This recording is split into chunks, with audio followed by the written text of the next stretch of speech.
सूचना आई कि बैठक प्रीपोन कर दिया गया है और 3 बजे बैठक होगी। आनंद फानंद में हम लोग जो उपलब्ध थे, हम लोग सब बैठक में उपस्थित थे। सरकार की तरफ से जो पदाधिकारी थे, मुख्य सचिव, विकास आयुक्त, अपर मुख्य सचिव जल संसाधन विभाग, भवन निर्माण के नेशनल जॉइंट सेक्रेटरी, पीएचईडी के सेक्रेटरी, अपर मुख्य सचिव सामान्य प्रशासन विभाग, 6 ऑफिसर्स या 7 उन लोग के प्रतिनिधि थे और विशाखा शिष्टमंडल। बात बहुत ही सौहार्दपूर्ण वातावरण में हुई और बहुत ही सकारात्मक।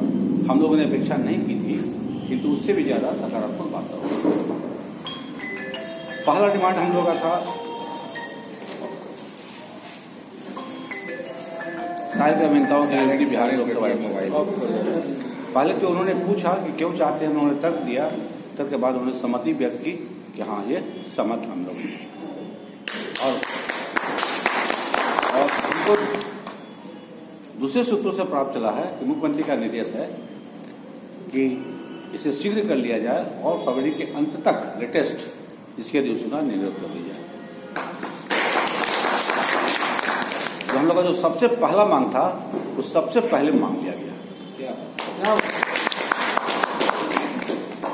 प्रतिवर्ष रिक्त पदों को भरना और नियुक्ति हेतु प्रतिवर्ष अनुशंसा भेजना बिहार लोकसभा आयोग। इस बिंदु पर विस्तार से चर्चा हुई और मुख्य सचिव द्वारा सहमति व्यक्त करते हुए निर्णय दिया गया कि वर्ष के तिमाही में, इसी वर्ष की तिमाही में, जनवरी, फरवरी, मार्च तक में आप अगले वित्तीय वर्ष का अग्रिम पैनल बना लें और एक कैलेंडर निर्धारित कर लें कब कब क्या करेंगे। इसके लिए सभी कार्य विभागों के सचिवों को निर्देश दिया गया। एसीपी के लिए भी यही बात उनके द्वारा बताई गई और साथ ही यह भी कहा कि किसी विभाग द्वारा अगर इसमें विलंब किया जाता है तो संघ का प्रतिनिधिमंडल संबंधित विभाग के सचिव से सीधे मिलकर उनको संज्ञान में लावेगा और साथ ही मुख्य सचिव के संज्ञान में लावेगा जिस विभाग द्वारा इसमें विलंब किया जा रहा है। काफी सकारात्मक उनका रूप रहा। संविदा की बहाली पे सैद्धांतिक रूप से उनकी सहमति दी गई कि यह हम लोग मजबूरी है और यथासंभव हम लोग नहीं करेंगे।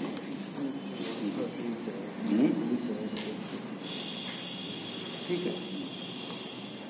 वेतन विसंगति के बारे में बातें हुई तो चूंकि वेतन विसंगति का मामला फिटमेट कमेटी से जुड़ा हुआ है, कई साथ ही वेतन आयोग से जुड़ा हुआ है, इम्पावर्ड कमेटी का कई रिकमेंडेशंस है। तो इस मामले के लिए उन्होंने कहा कि प्रत्येक विभाग अपना अपना अभिमत बना ले, अभिमत एक मंतव्य बना ले, खास करके सहायक अभियंता और कार्यपालक अभियंता के वेतनमान के बारे में। और उसके बाद प्रधान सचिव ने प्रस्ताव दिया कि प्रधान सचिव पत्र निर्माण विभाग की अध्यक्षता में कार्य विभागों के सचिवों की समिति रहे। तो उसका हम लोग भी रिप्रेजेंटेशन, हम लोग का भी जो समिति बने, संघ का प्रतिनिधि भी रहेगा उसमें, जिसमें सहमति बनी और इसकी बैठक भी, इस बिंदु के लिए बैठक सोमवार को 4 बजे रखने का निर्णय भी लिया गया। सोमवार को चीफ सेक्रेटरी बोले कि आप जल्दी इसकी बैठक सोमवार को बैठक कर लीजिए सभी कार्य विभागों के सचिवों के साथ और बेसा के प्रतिनिधियों के साथ। मतलब तुरंत कार्रवाई करने का उन्होंने दिया कि ये नहीं काल मटोल की बात नहीं है। लॉ एंड ऑर्डर के बारे में काफी विस्तार से चर्चा हुई। लॉ एंड ऑर्डर के बारे में मेरे द्वारा सबसे पहले उनको यह बताया गया कि इंटरमीडिएट एग्जाम भी चल रहा है, उसका एग्जाम्पल लिया गया कि इंटरमीडिएट एग्जाम 6 तारीख से चालू है और हमारे अभियंताओं को इसमें प्रतिनिधित्व किया गया था। संघ के आह्वान पे हमारे अभियंता हड़ताल पे 6 तारीख से रहे और इसकी सूचना जिला पदाधिकारी को देते हुए इंटरमीडिएट एग्जाम में दंडाधिकारी के प्रतिनिधित्व से विमुक्ति करने का, और मोस्ट ऑफ द डिस्ट्रिक्ट्स ने उन्हें विमुक्त कर भी दिया। फिर भी जहां तक हमें उम्मीद है कि आपके पास त्राहिमाम संदेश किसी जीरो से नहीं आया होगा कि हमें इंटरमीडिएट एग्जाम कराने में दिक्कत हो रही है। इसका मतलब स्पष्ट है जिलों में है गैर तकनीकी पदाधिकारी, उनके रहते हुए भी हम अभियंताओं को इस प्रतिनिधित्व किया जाता है। जैसे चर्चा चली जा रही जिला में ऑफिसर तो बहुत कम है, तो कैसे होगा, तो इस पर चर्चा चली, तो अंत में उन्होंने सहमति दी या हमारे गृह विभाग के इन्हीं को आदेश दिया, सामान्य प्रशासन विभाग को ही, कि आप इसमें एक एडवाइजरी कीजिए और उसमें आप सारे आप ये बनाइए लिस्ट कि इनको देना है, इनको देना है, इनको देना, जितने सेवाएं हैं जिला में, अवर प्रमंडल में, प्रखंड में, सब सेवाओं को लाते हुए लास्ट में अभियंता सेवा रही है। अगर वो एग्जॉस्ट कर जाएगा, जब तक कि कोई पैरेलल व्यवस्था नहीं हो जाए उनके विधि व्यवस्था के लिए, जैसे एग्जाम्पल हुआ कि सरस्वती पूजा में 350 पंडाल पटना में है और करीब 35,000 पूरे बिहार में है, तो 35,000 दंडाधिकारी की आवश्यकता पड़ेगी। एग्जाम्पल ये बात चल रही थी। तो ये हायरार्की एक लिस्ट बनेगा प्रायोरिटी वाइज, किसकी सेवा को प्रायोरिटी दिया जाएगा और लिस्ट में अंत में अभियंता उसमें रहेंगे। यानी अभियंता को लास्ट में प्रायोरिटी दिया जाएगा जब कोई उपाय नहीं जिला के पास है, कोई दूसरा पदाधिकारी। अभी तो होता है कि दूसरे पदाधिकारी आराम करते हैं और हम लोग को लगा दिया जाता है। ठीक है, हम राज्य के सेवक हैं, उसी स्थिति में काम करेंगे। तो मुख्य सचिव को मैंने ध्यान दिलाया, शिष्टमंडल ने ध्यान दिलाया हाईकोर्ट और सुप्रीम कोर्ट के आदेश का भी, और जो गंगा घाट के किनारे जो नाव दुर्घटना हुई थी उसमें जो जांच समिति का रिपोर्ट था उसके बारे में पढ़कर सुनाया, तो सहमत थे कि उनको लास्ट प्रायोरिटी दिया जाएगा और एक प्रशिक्षण का भी कार्यक्रम आयोजित करने का निर्देश दिया गया। तो इसका भी ऑर्डर निकलेगा और ये सारे काम जितना जल्दी हो सके उन्होंने दिया है कि सब निकाला जाए ऑर्डर।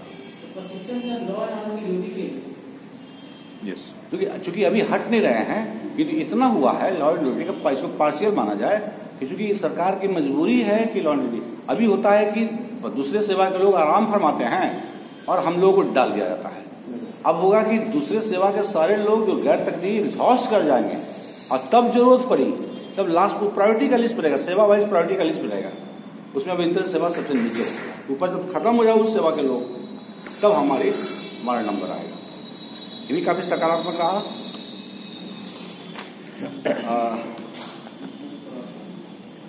बुनियादी सुविधा के बारे में एक क्लियर कट हुआ कि पहले असिस्टेंट इंजीनियर को जीप वाहन का इंटाइटलमेंट है कि नहीं, इस पर चर्चा चली।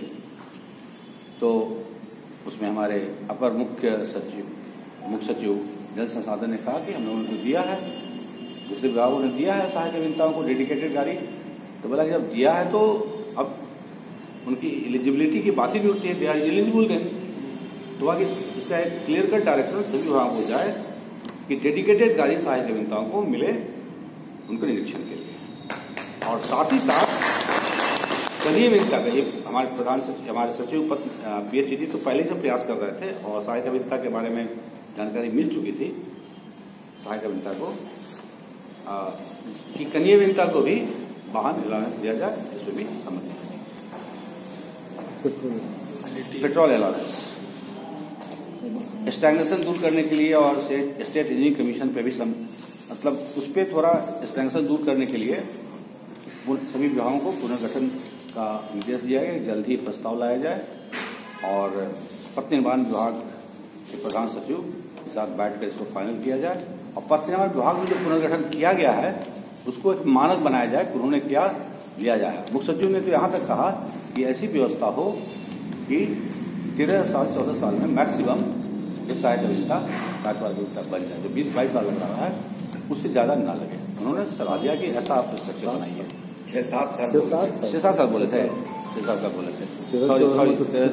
साल बोले थे, क्योंकि हमने बताया था कि सेंटर में कितने दिनों में बनते हैं और राज्य में कितने दिनों में बनते हैं, ये कंपेरेटिव उनको बताया था उनके सामने। तो 6-7 साल दिनों, तो इसमें भी काफी सकारात्मक रहा। स्टेट इंजीनियरिंग कमीशन के बारे में क्या मतलब सरकार डिपार्टमेंट से क्या एडवाइजरी आएगी? हर विभाग अपने वर्कलोड के हिसाब से प्रस्ताव बनाएगा और प्रस्ताव बनावेगा इस तरह स्ट्रक्चरिंग करेगा कि प्रमोशन में हमारा जो स्टैग्नेशन होता है वो दूर हो, 6-7 साल के अंदर वो पॉलिसी मिल जाए। और कल ही के मीटिंग में सब जालू से लटकाने वाला बोले ना कि अगर कैलेंडर बनता है तो विलम्ब होता है तो संघ जाए, सचिव से मिले, और इसके संज्ञान मुख्य सचिव के भी संज्ञान में लाए। तो जब इतना फ्रीडम सबको मिल गया तो फिर इसमें कहीं दुविधा नहीं होनी चाहिए। निगम के पदों को भी जोड़ने, हाँ, निगम के पदों को भी जोड़ने का के पद को भी जोड़ने का। हाँ हाँ, स्टेट इंजीनियरिंग कमीशन के उद्देश्य के बारे में थोड़ा क्लैरिटी नहीं थी, किंतु हम लोगों ने 8 पॉइंट लेकर गया था कि इस उद्देश्य से बनाया जाए। तो मोटे तौर पे मुख्य सचिव सहमत दिखे, किंतु अमीर सुबहानी साहब थोड़ा उनका कहना था कि हम इंजीनियरिंग कमीशन की बात करते हैं तो कल मेडिकल कमीशन, कल दूसरे सेवा कमीशन, फिर सेवा ये लोग बोलेंगे कि हमारे लिए भी कमीशन बनाया जाए। तो बोला ठीक है, इसमें एक समीक्षा कर लीजिए और इस पर विचार निर्णय लिया जाएगा। इसके औचित्य पर विचार करने के लिए फिर इस पर भी प्रधान सचिव पत्र निर्माण विभाग को निर्देश दिया गया। इस पर भी आप सभी कार्य विभागों के सचिवों के साथ और बिहार सोमवार की बैठक में एजेंडा में उसको रख दिया। प्राथमिक दर्ज करना, इस पर काफी बात हुई। वेतन रोकना, दमनकारी नीतियों पर बात हुई। मेरे द्वारा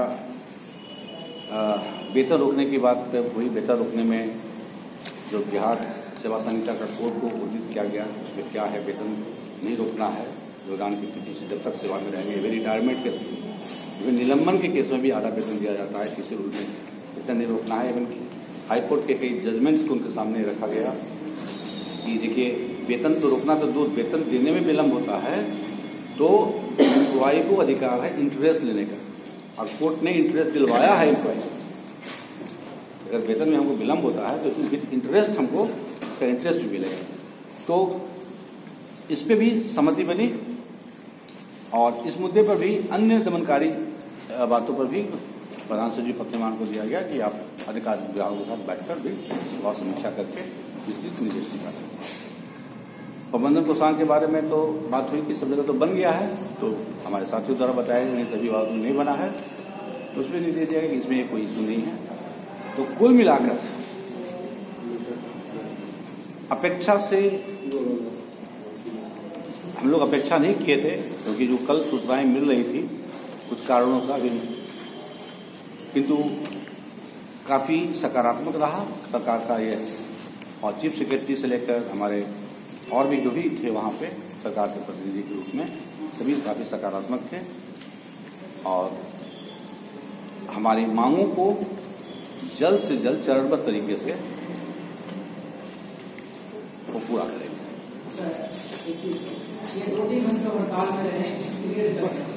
इस पेड़ पर चर्चा हुई। पहले तो मुख्य सचिव थोड़ा नरम नहीं थे इस मुद्दे पे, नहीं इसको अभी इस पे कुछ विचार करेंगे।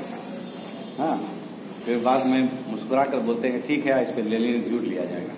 मतलब कि वो भी मिलेगा, वो भी मिलेगा, थोड़ा घबराने का नहीं। देखिए, सरकार लचीला रूप अपनाएंगे, कर लेंगे, लचीला रूप, लेनियंट व्यू अपनाकर हम लोग करेंगे लास्ट में। लेकिन उनको रिपोर्टिंग ये थी कि सिर्फ 5 आदमी ही हड़ताल में थे। वो रिपोर्टिंग था उनका, नहीं लिखित 5 ही आदमी का था, सही में उनको रिपोर्टिंग हुई थी।